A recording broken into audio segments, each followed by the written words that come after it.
Okay, Karoush, I'm promoting you to panelist. And I'm going to see if I have you muted.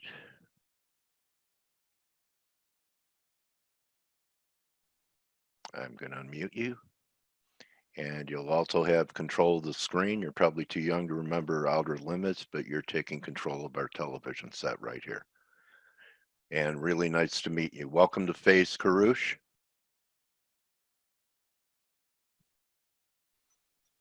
So you'll see. Hello. Hi, there you go. Hi, Karoush. Awesome. Hi. Thanks for having me on. I really enjoyed the show up until now. Oh, okay. Well, it's only going to get better now because you're with me. I'm sure I can top that. All right. So you can screen share. So if you just hover your mouse over that, it'll say share screen. And then we could see your setup and different see certain charts, whatever's on your radar while we're talking. Yeah, there is a green share button. Just click on it and it's going to ask you if you want to take the screen from me. Usually you say yes, and then it's going to, make you choose which screen you want to share. There we go. Perfect. Perfect. Awesome. Can everyone see my screen now? Yeah. We have XTB. So we're going to be talking cryptos. I want to start here with you, Karoush. How long have you been doing this?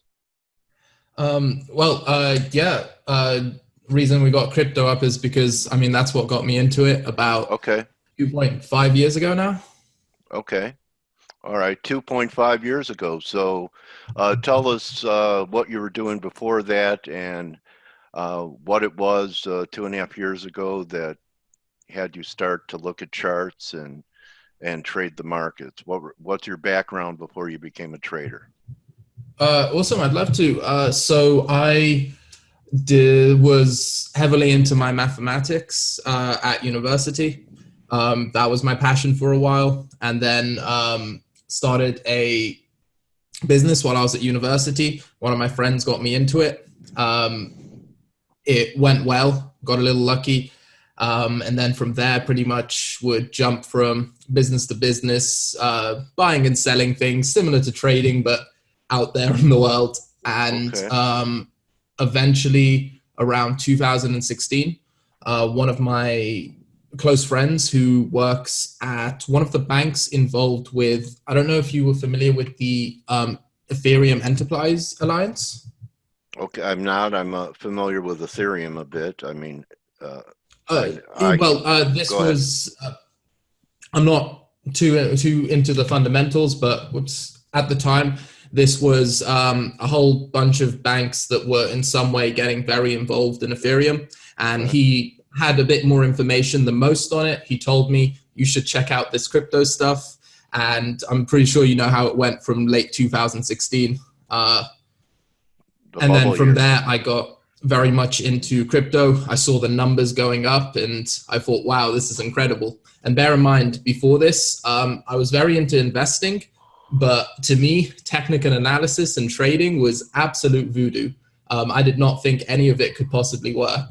Why? With the math background, I'm a little surprised at that because the market is geometry in many ways, isn't it? Now I would completely agree with you that the mathematics is just ingrained into it. Every single tool has, the whole universe is ingrained with it. So, right? Couldn't disagree with you there. I thought there were too many variables. So one of my mathematics background was specifically statistics. And one of the most difficult things in statistics is multivariate analysis. So in my head, there were far too many variables to possibly be able to pin them down and be able to make accurate predictions off of them. So every strategy I used in trying to benefit off the market was extremely passive. Okay. So what brought about the paradigm shift and the breakthrough that technical analysis had validity, although plenty of variables and interpretations with this, to me, it's not the candlestick, it's who's viewing, it's who's looking at it. It's not the vehicle, it's who's driving the car. So let me ask you this. What convinced you that you could look at candlesticks like you were showing us right now and that it was less variable and it was worth risking capital on? So at first, my reasoning was how a lot of people get into the markets. I got in at a bull market. I had a few lucky trades, and I thought I was a genius. I think every trader has that moment where they're like, "Oh, I am a genius. I can predict this." So I would look at the candles and think, "Oh, maybe I am clever because I'm making so much money."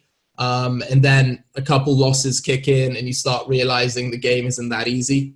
I went back to passive, and then what was my shift was I actually managed to find a few traders on Twitter who seem to be consistently putting out profitable trades using systematic approaches. So something that is repeatable and you could create valuable data out of. And the way they were doing it was just, sorry? Who were they?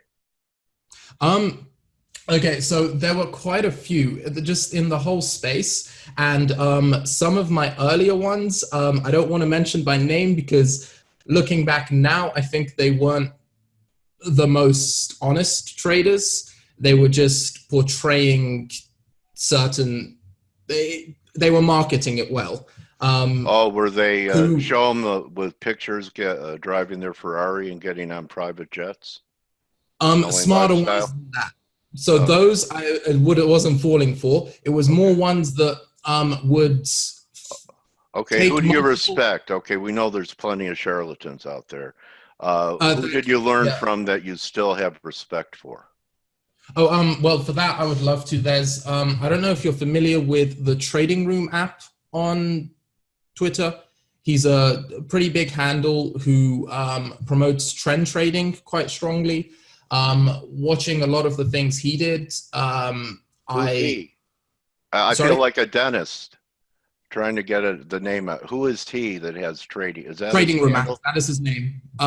Trading Room app. If I'll type it out. Trading Room app. Okay. Who else?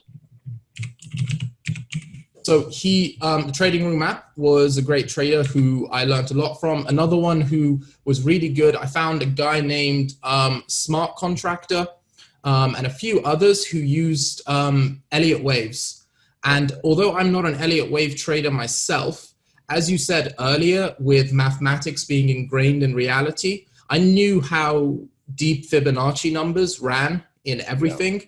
And when I saw this system revolving pretty much around using them for reading people's psychology and the aesthetic geometric movements of the market and certain patterns, I was drawn into believing a little more into technical analysis than before, because I realized you can just, like you said, look at the candlesticks, isolate the data that's important, and not get into immensely complex multivariate analysis where you have to bring in every single piece of information.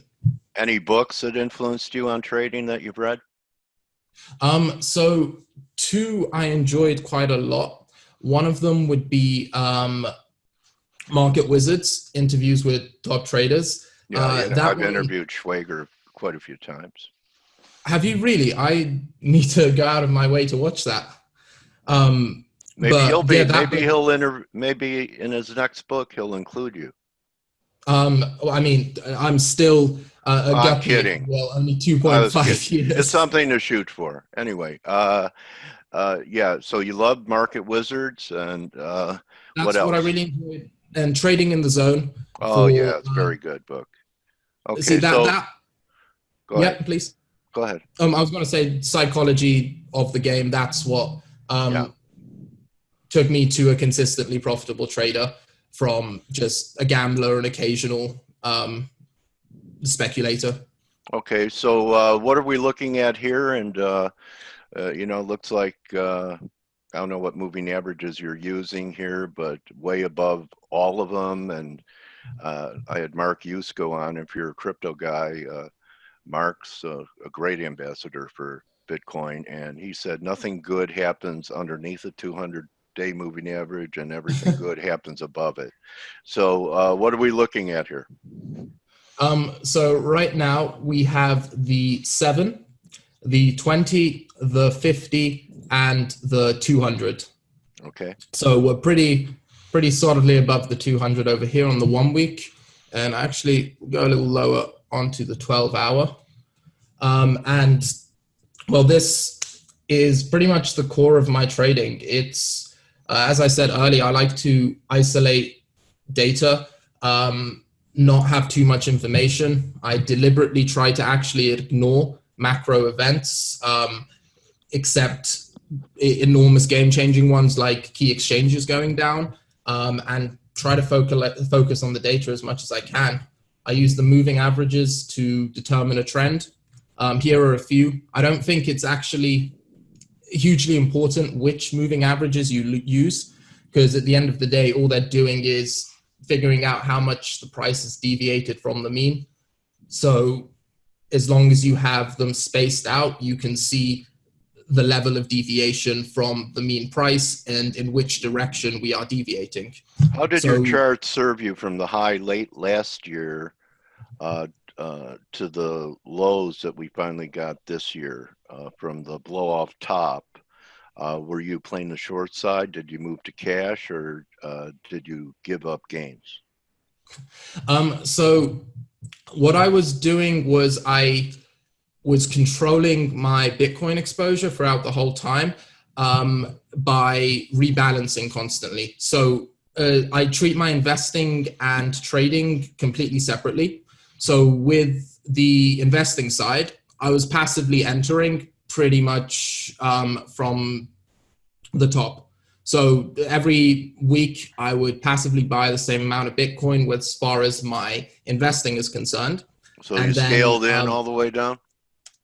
Pretty much scaled in all the way down, and I increased my ingression as we got lower and lower. So once we broke the 6K resistance, I increased my aggression by 20%, and increased by aggression, not the absolute amount, but the relative amount given to other places I was funneling, compared to other places I was funneling my money into. Okay. And so how did you handle the heat? Sorry? So, you know, I'm sure did you have periods of self-doubt doing that? Especially if you started scaling in, you know, above 10,000, did you have some trepidation at all, or you were just had so much conviction that we were going to bottom at 3 and turn that you'd be okay?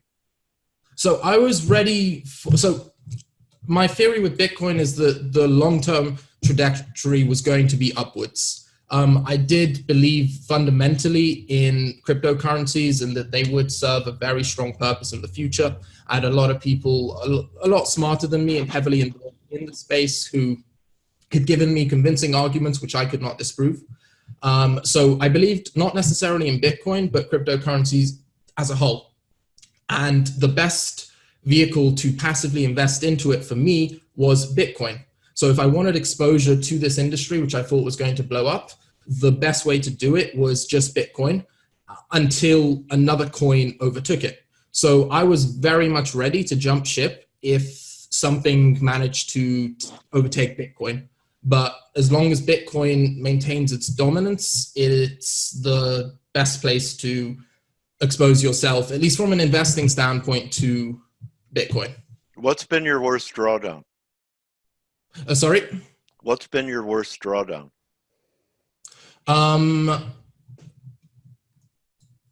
So my trading has actually luckily not gone through a big period of drawdown yet, because I've started off investing. So you're distinguishing between what you did on the way down to your trading, right? That wasn't trading. That was investing.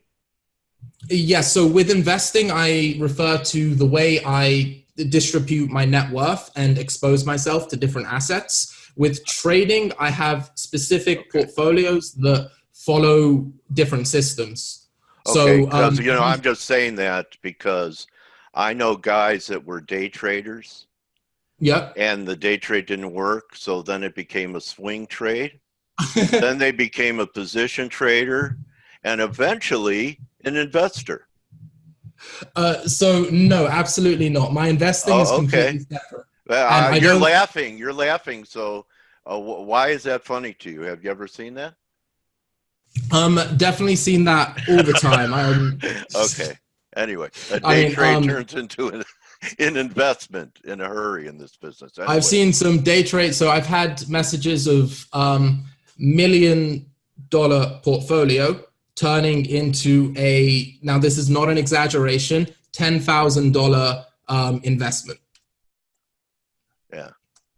So I have seen the absolute extremities of that. The reason I differentiate, because when it comes to my trading, it's completely different because I am a day trader. I don't particularly take the larger swing positions as much. Though recently I have been doing it with Bitcoin. My main method of trading is so I have two main systems. One of them is trend trading, where I find explosive trends on altcoins and scale in on key supports and scalp for a quick profit. And the other method I like to use, which I don't do as much anymore, is I used to be a very aggressive counter trend trader, but the stress was just not worth it because of how volatile and extreme it can be, counter trend trading on 30-minute timeframes. Yeah, a lot of noise. So everything we talked about is pretty much yesterday's newspaper, buddy. So what I guess the big question for crypto guys, and almost I've had universal response, is this bounce that we've had from earlier in the year in crypto just a retracement of the prior decline, or the beginning of a new bull market? And if you believe that, why? Well, I would think it's more likely to be the beginning of a new bull market, specifically because for a retracement, I was not expecting us to blast through this enormous area of demand turned supply this easily. Yeah. Okay. Sorry, my mouse is... That's okay. Yeah, there we go. So if you had fresh money right now, would you just launch and get long here? What do you do?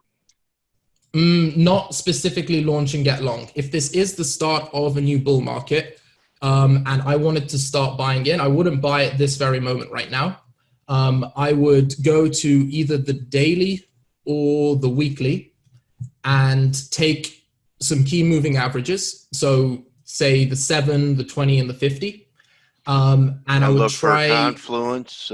Sometimes they come together, and have you noticed confluence of on your moving averages sometimes is even more powerful magnet? So specific confluences which I really like is when we have periods of consolidation, to wait for the 7 moving average to break the resistance. So if we take a look over here, I see. Let the price break through. I see that. So let the price break through first, but don't enter then. Wait for the 7 moving average to go through, and that's my bull trap protection. Okay, it looks like a 3 drive to a top formation to me. So well, I'm not familiar with that form of trading, but if it is that, take a picture then. Let me ask you this. So you're talking about where you'd be looking for pullbacks in Bitcoin. Do you think that pullback, someone told me about Ghost Month in August, and Asia is a big participant in crypto. Do you believe that we get that kind of seasonality weakness as they restrain from investing during that month because the ghosts might scare them? So I do not doubt that it's possible, but like I said, you know about Ghost Month though, right? I do not know about Ghost Month. I'd love to learn more about that. Okay. Well, you take a sheet off your bed and you wear it over your head for 30 days. That's Ghost Month. No, I think it's some type of spiritual or superstition that happens in Asia. I didn't know about it till a week or so ago, but what would be some levels that would be attractive? Obviously, you could go all the way down, like a pullback to 8,000 or 6,000, or maybe we'll never see that major break where we have that major breakout again. 5,800 would be a gift, wouldn't it? Absolutely. I never like to say never, but I'd be very surprised to see us go to these lows ever again. But again, there are no absolutes in the market. Our job is to just predict what we think is going to happen and is probable, and then make a play off of that. Do you have any long-term targets in Bitcoin? I know some people are talking in 30K or so for the next wave. I don't even want to guarantee that there's going to be another all-time. There's going to be an all-time high with this specific run. I'm a very apathetic trader. So with regards to this, what do I see right now? I see an extremely strong uptrend. I see that dips are for buying. So I'll identify key supports. So if we have a resistance and we break it, that's a reversal. That's a good chance to make a play here. Target the upside more aggressively, but I'm not trying to predict how high this move is going to go. I'm a scalper. I'll buy the supports. I'll sell at a greater profit than I've been risking and continually do that all the way up. And that's what the trading's doing. With regards to the investments, I don't need this to be another all-time high. As long as the long-term trajectory continues to go upwards and I just average in, it will keep making money. So I don't need to or think it's a wise strategy for myself to be trying to predict whether this is going to go to 15K and go back into a bear market or it's going to go to 40K. Okay. Why are you on social media? Do you have a business model, or do you mentor, teach? What's your motive behind being on platforms such as Twitter? So I started it as a way to journal a new system I was trying out on a portfolio. So I would just post every single trade I was doing live, and it got some traction. People started following me. I then posted a few educational videos and people liked it. And I personally was really enjoying it. It's a very fun place to be involved in. I don't particularly do any paid services. I ran one small test group last year of a few people I wanted to mentor with my specific systematic style of trading. And it went pretty well. 9 out of 10 students are very happily trading profitably. The other one isn't fully committed to his trading and has actually started another successful business. But it was very fun, but not something I wanted to pursue any further. So right now I'm just on social media because I really enjoy it. I love interacting with people. I love meeting traders such as yourself with 30 years of experience and growing and learning from them. So yeah, no particular business model. I just really enjoy it. It's very fun. And where do you trade from? Where do you trade from? So I use Kraken and Binance. I mean geographically. Oh, from London. Okay. All right. So you're going to stick around after a hard Brexit, or is the whole financial world going to across the pond? I mean, it's a difficult one because I was very much opposed to Brexit. I didn't like the idea at all. I don't personally like the idea of borders full stop. So I'm going to stick around after Brexit because it is my home and I do love it, but I'm not going to be happy about it. I think I don't like the idea of borders in general. The EU was a very nice non-segregator, if you will. Just these general tensions and conflicts between nations drive me a little crazy. I saw you mention earlier in the podcast about Iran and America, which, yeah, pretty much on the brink of war and people didn't realize really. Yeah. So Shakespeare said, I believe, may you live in interesting times. So what you picked a great time to be in the market, a whole new asset class that's become a tradable thing, and you trust Kraken to leave large deposits in there, or do you drain your account because you're worried about the fact that they're unregulated? I drain my account pretty quickly. Okay. So I limit my exposure as much as I can. When it comes to storing my investments, I move them immediately to cold storage. I'm also not that comfortable in Binance either. No exchange really gives me the security I want. Maybe I should move over to Forex. Are you comfortable with the funds you have on all Forex exchanges and It other depends on your hedge funds? broker. If they're regulated by a credible regulator, yes, I am. Yeah, well, we don't have any of that in crypto Well, yet. right. Okay.